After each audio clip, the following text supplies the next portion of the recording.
ये रही एक प्रेरणादायक, भावनात्मक और उत्साहवर्धक हिंदी कहानी, जिसमें एक गुरुकुल के आचार्य अपने शिष्यों को रानी लक्ष्मीबाई के बलिदान, साहस और राष्ट्र प्रेम की अमर कथा सुना रहे हैं। ये कहानी आज के युवाओं और बच्चों में राष्ट्रभक्ति, गौरव और कर्तव्यबोध जागृत करने के लिए लिखी गई है। कहानी का शीर्षक, झांसी की रानी, ज्योति जो बुझी नहीं। स्थान, पवित्र सरस्वती नदी के तट पर स्थित एक प्राचीन गुरुकुल, भारतीय विद्या आश्रम।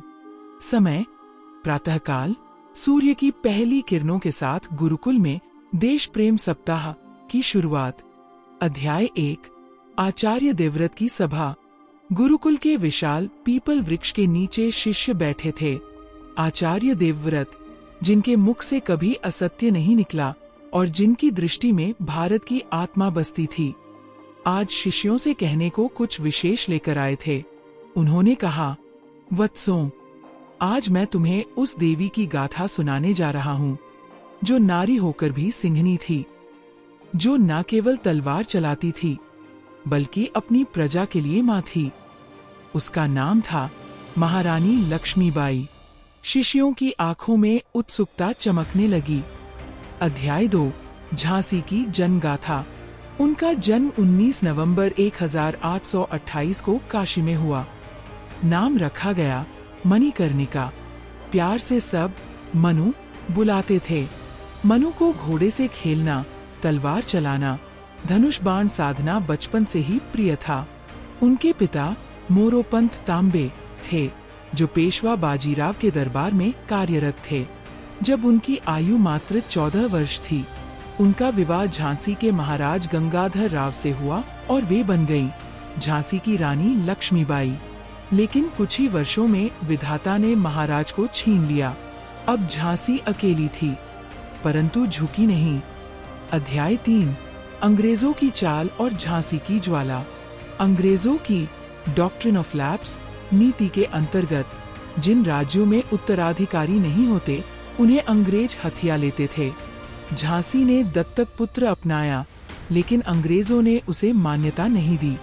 रानी ने कहा था, मैं अपनी झांसी नहीं दूंगी।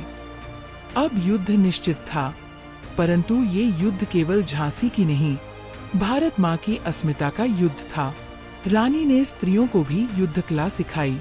उन्होंने झलकारी बाई, सुंदर मुंदर, गौरी जैसी अनेक वीरांगनाओं को तैयार किया। अध्याय 4, शौर्य की वह अमर रात। आचार्य देवव्रत की आंखों में वीरता का तेज था।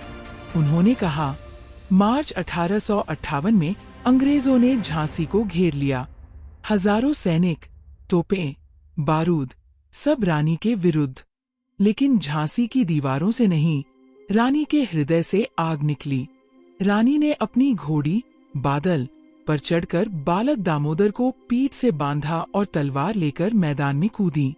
अंग्रेजों को समझ नहीं आया, ये नारी है या स्वयं दुर्गा का अवतार। एक एक वार से उन्होंने शत्रुओं के छक्के छुड़ा दिए।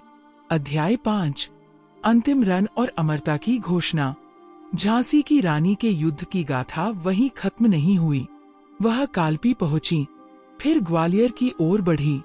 लेकिन जून 1858 में ग्वालियर के मैदान में जब वह अकेली शत्रुओं से जूझ रही थी, तब शत्रु ने उन्हें चारों ओर से घेर लिया। रानी ने मरने से पहले सैकड़ों सैनिकों को घायल किया और अंततः वीर गति को प्राप्त हुई। लेकिन मरते समय उन्होंने कहा, मेरी झांसी आजाद रहेगी। अध्याय 6, आचार्य की शिक्षा, राष्ट्र प्रेम क्या है। अब आचार्य गंभीर हो उठे। वत्सों, लक्ष्मीबाई ने अपने जीवन को नहीं, राष्ट्र को प्राथमिकता दी। आज की युवा पीढ़ी अपने मोबाइल, मनोरंजन और स्वार्थ में डूबी है। क्या तुमने कभी सोचा कि जो आजादी हमें मुफ्त मिली, वह लाखों रानियों और वीरों की राख से सींची गई है। आज तुम्हारे वीकेंड मस्ती में कटते हैं, पर रानी लक्ष्मीबाई ने एक भी दिन विश्राम नहीं किया। क्या तुम हर सप्ताह का एक दिन राष्ट्र सेवा को दे सकते हो?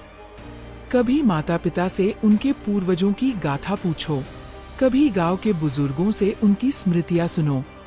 अपनी मिट्टी से जुड़ो, तभी भारत जीतेगा। अध्याय 7, शिष्य की प्रतिज्ञा। शिष्य अर्जुन खड़ा हुआ। आचार्यवर, मैं वचन देता हूँ कि मैं हर रविवार को गांव की बेटियों को आत्मरक्षा सिखाऊंगा ताकि हर लक्ष्मीबाई जाग सके। दूसरा शिष्य नचिकेता बोला, मैं वीरांगना कथा मंच बनाऊंगा जहां हर हफ्ते एक वीर नारी की कथा बच्चों को सुनाई जाएगी। आचार्य की आंखों में संतोष का आशीर्वाद था। अंतिम संदेश। आचार्य देवव्रत बोले, रानी लक्ष्मीबाई केवल इतिहास नहीं, एक चेतना है।